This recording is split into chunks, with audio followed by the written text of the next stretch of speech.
मर्यादा की दहलीज। अध्याय 1। सूने घर का सन्नाटा। मेरा नाम ईशु है। उम्र यही कोई 26-47 साल। दिखने में कैसा हूँ? बस इतना समझ लीजिए कि भीड़ में खड़ा हो जाऊं तो शायद आप मुझे मुड़कर दोबारा न देखें। आम सा चेहरा, आंखों पर चश्मा और कंधों पर एक अजीब सी खामोशी। मैं दिल्ली के एक नामी कॉलेज में हिंदी का प्रोफेसर हूँ। शब्दों की दुनिया में रहता हूँ, कहानियां पढ़ाता हूँ, कविताएं समझाता हूँ, लेकिन मेरी अपनी जिंदगी वह एक ऐसी कोरी किताब बन चुकी थी जिसके पन्ने सालों से पलटे ही नहीं गए थे। मेरा ब्याह आज से 4 साल पहले कविता से हुआ था। अरेंज मैरिज थी। परिवार वालों ने कुंडली मिलाई, गुण मिले और हम दोनों एक बंधन में बांध दिए गए, लेकिन दिल कभी नहीं मिल पाए। कविता एक मॉडर्न, एम्बिशियस और अपने करियर को लेकर बेहद पजेसिव कॉर्पोरेट वुमन है। उसके लिए जिंदगी का मतलब है प्रमोशन, टारगेट्स और वीकेंड पार्टियां। और मेरे लिए जिंदगी थी शाम की चाय, बालकनी से दिखने वाला ढलता सूरज और थोड़ी सी शांति। शुरुआती कुछ महीनों में हमने कोशिश की एक दूसरे को समझने की, एक छत के नीचे तालमेल बिठाने की, लेकिन धीरे धीरे हमें एहसास हो गया कि हम दोनों दो अलग अलग ध्रुव हैं जो कभी एक नहीं हो सकते। हमारे बीच झगड़े भी नहीं होते थे। जानते हैं क्यों? क्योंकि झगड़ने के लिए भी एक तरह के हक और जज्बात की जरूरत होती है। हमारे बीच सिर्फ एक ठंडी बहरी खामोशी थी। हम एक ही बिस्तर पर सोते थे, लेकिन हमारे बीच का फासला मीलों लंबा था। वह करवट बदल कर सो जाती और मैं छत की कड़ियों को तकते हुए रात गुजार देता। ईशु,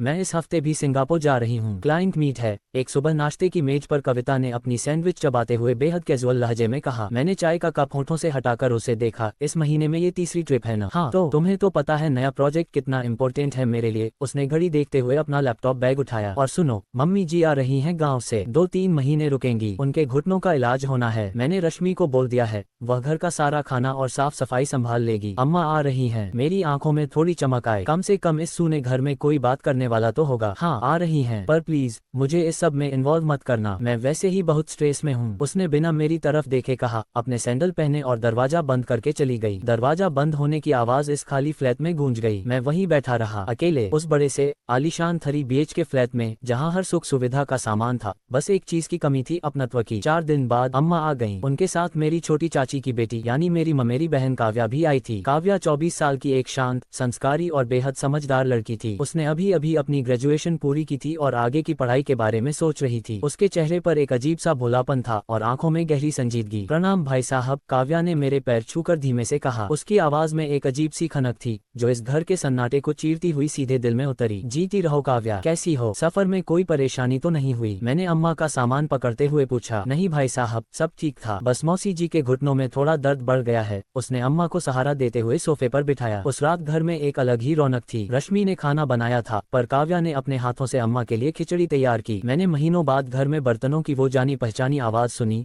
जो किसी घर के घर होने का एहसास कराती है। कविता का फोन आया था, बेहद औपचारिक। उसने अम्मा से 2 मिनट बात की, मुझसे पूछा कि खाना खाया या नहीं, और फोन रख दिया। अम्मा अपने कमरे में सो चुकी थी। मैं अपनी आदत के मुताबिक लॉबी में बैठा एक किताब पढ़ रहा था। रात के करीब 11 बज रहे थे। तभी काव्या रसोई से पानी की बोतल लेकर निकली। मुझे जागा हुआ देखकर वह ठिठक गई। आप अभी तक सोए नहीं भाई साहब? उसने दबी आवाज में पूछा, जैसे डर रही हो कि अम्मा की नींद न टूट जाए। नहीं काव्या, बस थोड़ी आदत खराब है देर तक पढ़ने की। तुम थक गई होगी, जाओ सो जाओ। वह थोड़ी झिझकी, फिर बोली, भाई साहब, भाभी जी कब तक आएंगी? मैंने किताब बंद की और उसकी तरफ देखा। उसकी आंखों में कोई चालाकी नहीं थी, सिर्फ एक मासूम सा सवाल था। मैंने एक फीकी मुस्कान के साथ कहा, उनका काम ऐसा ही है काव्या, अक्सर बाहर ही रहती हैं। इस घर में तुम्हें मेरे अलावा अमूमन सन्नाटा ही मिलेगा। काव्या ने मुझे कुछ पल देखा। उसकी आंखों में एक अजीब सा सूनापन तैर गया, जैसे वह मेरी इस तन्हाई को बिना मेरे कहे ही भांप गई हो। उसने बिना कुछ कहे बस सिर झुकाया। शुभरात्रि भाई साहब। शुभरात्रि। वह अपने कमरे की तरफ बढ़ गई। लेकिन उस रात मुझे किताब के पन्नों में लिखे शब्द धुंधले दिखाई दे रहे थे। मेरे जेहन में बस काव्या की वह गहरी शांत आंखें घूम रही थीं, जिनमें एक अनकही हमदर्दी छिपी थी। मुझे क्या पता था कि यह हमदर्दी आगे चलकर एक ऐसे तूफान की शक्ल अख्तियार कर लेगी जो मेरे सिद्धांतों की हर दीवार को ढहा देगा। अध्याय 2। अनकहे जज्बात और ढलती शामें। दिन बीतने लगे। कविता सिंगापुर से लौट कर आए, लेकिन सिर्फ 2 दिनों के लिए। वह घर पर भी लैपटॉप में घुसी रहती। अम्मा से उसने औपचारिक बातचीत की, काव्या को एक महंगी कुर्ती गिफ्ट की और फिर एक नए असाइनमेंट के लिए मुंबई रवाना हो गई। काव्या ने कविता के इस ठंडे व्यवहार को नोटिस किया था, पर उसने कभी कुछ कहा नहीं। वह एक आदर्श भारतीय लड़की की तरह बस अपने काम में लगी रहती। अम्मा की दवाइयाँ देखना, उन्हें डॉक्टर के पास ले जाना और घर को सलीके से संभालना। चूंकि कॉलेज की छुट्टियां चल रही थी, इसलिए मैं ज्यादातर समय घर पर ही रहता था। अम्मा दोपहर में सो जाती और तब उस बड़े से घर में सिर्फ मैं और काव्या होते। शुरुआत में हमारे बीच बातचीत सिर्फ काम की होती थी। भाई साहब, चाय दूं? काव्या, डॉक्टर ने अम्मा के लिए कौन सी दवा लिखी है? लेकिन धीरे धीरे चाय के उन कपों के साथ बातों के सिलसिले भी लंबे होने लगे। एक दोपहर बाहर तेज बारिश हो रही थी। दिल्ली की गर्मी के बाद वह पहली मानसूनी बारिश थी। मिट्टी की सौंधी खुशबू खिड़कियों से छनकर घर के के अंदर आ रही थी। मैं बालकनी में खड़ा बारिश की बूंदों को देख रहा था। भाई साहब, अदरक वाली चाय, काव्या ने ट्रे आगे बढ़ाते हुए कहा। थैंक यू काव्या, इस मौसम में चाय की ही कमी थी, मैंने कप उठाते हुए कहा। काव्या वापस जाने लगी तो मैंने कहा, अम्मा सो रही हैं। जी, दवाई खाकर अभी सोई हैं। तो तुम भी बैठो ना, यहाँ कुर्सी पर बैठो, देखो कितनी अच्छी बारिश हो रही है। मैंने सामने वाली कुर्सी की तरफ इशारा किया। वह थोड़ी हिचकिचाई, अपनी कुर्ती के पल्लू को ठीक किया और धीरे से बैठ गई। उसने अपने हाथ में पकड़े चाय के कुल्हड़ को दोनों हाथों से थाम रखा था, जैसे उस गर्माहट को खुद में समेटना चाहती हो। काव्या, तुम आगे क्या करना चाहती हो? MA करने का मन है तुम्हारा? मैंने बात शुरू करने के लिए पूछा। उसने अपनी बड़ी बड़ी आंखें उठाई और सीधे मेरी आंखों में देखा। मन तो बहुत है भाई साहब, मुझे साहित्य पढ़ना बहुत पसंद है, पर गाँव में पापा कह रहे हैं कि अब शादी की उम्र हो गई है। लड़का देख रहे हैं। उसकी आवाज में एक बेबसी थी। शादी इतनी जल्दी? अभी तो तुम्हारी उम्र ही क्या है, और तुम्हें अगर पढ़ना है तो मैं बात करूंगा चाचा जी से, मैंने थोड़ा हक जताते हुए कहा। मेरी बात सुनकर उसके चेहरे पर एक खिली हुई मुस्कान आ गई। उसकी वह मुस्कान इतनी पवित्र और खूबसूरत थी कि कुछ पलों के लिए मेरा दिल अपनी रफ्तार भूल गया। सच भाई साहब, आप बात करेंगे? पापा आपकी बात कभी नहीं टालेंगे। वह चाह उठी। बिल्कुल करूंगा, और तुम्हें जो भी किताबें चाहिए मेरे पास पूरा कलेक्शन है, तुम जब चाहो मेरी लाइब्रेरी से ले सकती हो। उस दिन के बाद से काव्या अक्सर दोपहर में मेरे स्टडी रूम में आने लगी। वह किताबों के रैक से हिंदी कविता संग्रह निकालती और उन्हें पढ़ती। कभी कभी वह मुझसे किसी कविता का अर्थ पूछती। जब मैं उसे कबीर, गालिब या दुष्यंत कुमार के शेर समझाता तो वह मंत्रमुग्ध होकर मुझे सुनती रहती। मुझे याद है, एक दिन मैं कुमार विश्वास की कुछ पंक्तियां पढ़ रहा था। कोई दीवाना कहता है, कोई पागल समझता है। काव्या खिड़की के पास बैठी थी। धूप की एक पतली सी किरण उसके चेहरे पर पड़ रही थी, जिससे उसके गालों का तिल और भी साफ चमक रहा था। उसने अचानक मुझसे पूछा, भाई साहब, क्या किसी से बिना कहे भी मोहब्बत की जा सकती है? मैं रुक गया। मैंने किताब नीचे रखी। कमरे में अचानक एक रोमांटिक तनाव, रोमांटिक टेंशन सा पसर गया। हवा में एक अजीब सी भारीपन आ गई थी। मोहब्बत काव्या, मोहब्बत तो अक्सर अनकही ही खूबसूरत होती है। जब वह लफ्जों में आ जाती है तो उस पर दुनिया की शर्तें लागू हो जाती हैं। मैंने गहरी सांस लेते हुए कहा। काव्या ने अपनी नजरें झुका लीं। उसकी उंगलियां किताब के पन्नों को सहला रही थीं। उसने धीरे से कहा, लेकिन अगर वह अनकही मोहब्बत किसी ऐसी दहलीज पर खड़ी हो जहां आगे बढ़ना गुनाह हो, तब क्या करना चाहिए? उसका ये सवाल सीधा मेरे दिल पर लगा। मैं समझ नहीं पा रहा था कि वह ये सब क्यों पूछ रही है। क्या वह किसी से प्यार करती है गाँव में, या फिर? मेरे मन में एक अजीब सी आशंका और अजीब सी सिहरन दौड़ गई। मैंने कोई जवाब नहीं दिया। हमारे बीच की खामोशी अब पहले जैसी ठंडी नहीं थी, उसमें एक अजीब सी तपन थी, एक ऐसा आकर्षण जो धीरे धीरे, बहुत ही धीमे धीमे हम दोनों को एक दूसरे के करीब ला रहा था। हम दोनों ही इस बात से अनजान बनने की कोशिश कर रहे थे, लेकिन हमारे दिल इस हकीकत को जान चुके थे। अध्याय 3, सीमाएं टूटने लगी। अम्मा की तबीयत अब धीरे धीरे ठीक हो रही थी, लेकिन डॉक्टर ने उन्हें अभी 1 महीना और आराम करने की सलाह दी थी। कविता का आना जाना वैसा ही था, एक अजनबी की तरह। वह जब भी आती, घर में एक अजीब सा तनाव फैल जाता। वह काव्या से सीधे मुंह बात नहीं करती थी। शायद उसे लगता था कि काव्या एक ग्रामीण लड़की है जिससे उसका कोई स्टेटस मैच नहीं करता। एक रात कविता घर पर थी। हम दोनों अपने बेडरूम में थे। वह अपने फोन पर किसी से चैट कर रही थी और लगातार मुस्कुरा रही थी। मैंने ध्यान दिया था कि पिछले कुछ समय से वह अपने फोन को लेकर बहुत ज्यादा प्रोटेक्टिव हो गई थी। वह बाथरूम भी जाती तो फोन साथ ले जाती। कविता, कल संडे है, क्या हम कहीं बाहर चलें? डिनर पर? अम्मा और काव्या को भी साथ ले चलेंगे, मैंने बेड पर बैठते हुए कहा। ओह गॉड ईशू, तुम्हें पता है मुझे ये फैमिली आउटिंग्स कितनी बोरिंग लगती हैं, और वैसे भी कल शाम को मेरी एक ऑफिशियल पार्टी है, मुझे वहाँ जाना है। उसने बिना सिर उठाए फोन पर उंगलियां चलाते हुए कहा। ऑफिशियल पार्टी संडे को? मैंने थोड़ा शक के दायरे में पूछा। हाँ, कॉर्पोरेट लाइफ ऐसी ही होती है, तुम टीचर्स की तरह नहीं कि संडे को बस सोकर गुजार दिया, उसने चिढ़कर कहा। उसी वक्त उसका फोन बेड पर गिरा और स्क्रीन ऊपर की तरफ थी। एक नोटिफिकेशन आया, उस पर लिखा था, मिस यू जान, कल शाम को मिलते हैं। भेजने वाले का नाम था रोहन। रोहन कविता का बॉस था। मेरा दिल जैसे एक पल के लिए धड़कना भूल गया। मैंने कविता की तरफ देखा। उसने झपट कर फोन उठाया। उसके चेहरे पर साफ घबराहट थी। यह क्या है कविता? रोहन तुम्हें जान क्यों लिख रहा है? मेरी आवाज भारी हो गई थी। वह संभली, उसने अपनी नजरें चुराई और फिर आक्रामक हो गई। Ishu, don't snoop into my phone. Rohan मेरा कलीग है, हम लोग ऐसे ही मजाक में बात करते हैं, तुम अपनी इस छोटी संकीर्ण सोच को मेरे ऊपर मत थोपो। मजाक? क्या शादीशुदा औरत से इस तरह का मजाक नॉर्मल है? मैं चिल्ला पड़ा। हाँ, हमारे शकल में यह नॉर्मल है। अगर तुम्हें इतनी ही दिक्कत है तो मत रहो मेरे साथ। वह उठी, अपना तकिया और ब्लैंकेट उठाया और दूसरे कमरे में चली गई। मैं वहीं सन बैठा रहा। मेरे पैरों तले से जमीन खिसक चुकी थी। मुझे पता था कि हमारे बीच प्यार नहीं था, लेकिन यह धोखा, एक अनचाहा रिश्ता, एक सेक्सुअल अफेयर जो वह मेरे पीठ पीछे चला रही थी, इस एहसास ने मुझे अंदर से तोड़ दिया। मैं घुटनों के बल बैठ गया। मेरी आंखों से आंसू बहने लगे। मेरा पुरुषार्थ, मेरा आत्मसम्मान, सब कुछ जैसे तार तार हो गया था। मैं बेडरूम से निकला और लॉबी में आकर सोफे पर बैठ गया। सर पकड़कर मैं रो रहा था। रात के 2 बज रहे थे। पूरा घर सो रहा था। तभी एक धीमा सा साया मेरे पास आकर रुका। वह काव्या थी। उसने शायद हमारे चिल्लाने की आवाज सुन ली थी। भाई साहब, उसकी आवाज में इतना दर्द था जैसे रो मैं रहा था पर तकलीफ उसे हो रही थी। मैंने अपना चेहरा उठाया। मेरी आंखें लाल थीं। काव्या ने बिना कुछ सोचे से अपना हाथ मेरे कंधे पर रख दिया। उसका वह स्पर्श, वह इतना आरामदायक था कि मैं खुद को रोक नहीं पाया। मैंने आगे बढ़कर उसका हाथ थाम लिया। काव्या, मैं इतना बुरा हूँ क्या? क्यों कविता ने मेरे साथ ऐसा किया? मैं बच्चों की तरह सिसक पड़ा। काव्या मेरे पास सोफे पर बैठ गई। उसने अपनी मखमली उंगलियों से मेरे आंसू पोंछे। उसकी आंखों में भी आंसू थे। नहीं भाई साहब, आप बहुत अच्छे हैं। आप दुनिया के सबसे बेहतरीन इंसान हैं। भाभी जी आपकी कदर नहीं समझती। वह अंधी है जो उन्हें आपकी अच्छाई नहीं दिखती। कमरे की डिम लाइट में हम दोनों एक दूसरे के बेहद करीब थे। दुख और अकेलेपन के उस नाजुक मोड़ पर हमारे बीच का वह धीमा आकर्षण अचानक एक तीव्र रोमांटिक टेंशन में बदल गया। मुझे काव्या के सांसों की गर्माहट अपने चेहरे पर महसूस हो रही थी। उसकी आंखें मुझसे कुछ कह रही थीं, एक ऐसी मांग, एक ऐसा समर्पण जो मैंने सालों से नहीं महसूस किया था। मैंने काव्या के चेहरे को अपने हाथों में लिया। उसने अपनी आंखें बंद कर लीं। मेरे होंठ धीरे से उसके माथे पर टिक गए, फिर उसकी आंखों पर, और फिर हमारी सांसें एक दूसरे में उलझ गईं। वह एक लंबा, भावुक और गहरा चुंबन था। उस पल में न कोई समाज था, न कोई बंधन, न कोई मर्यादा, सिर्फ दो तन्हा रूहें थीं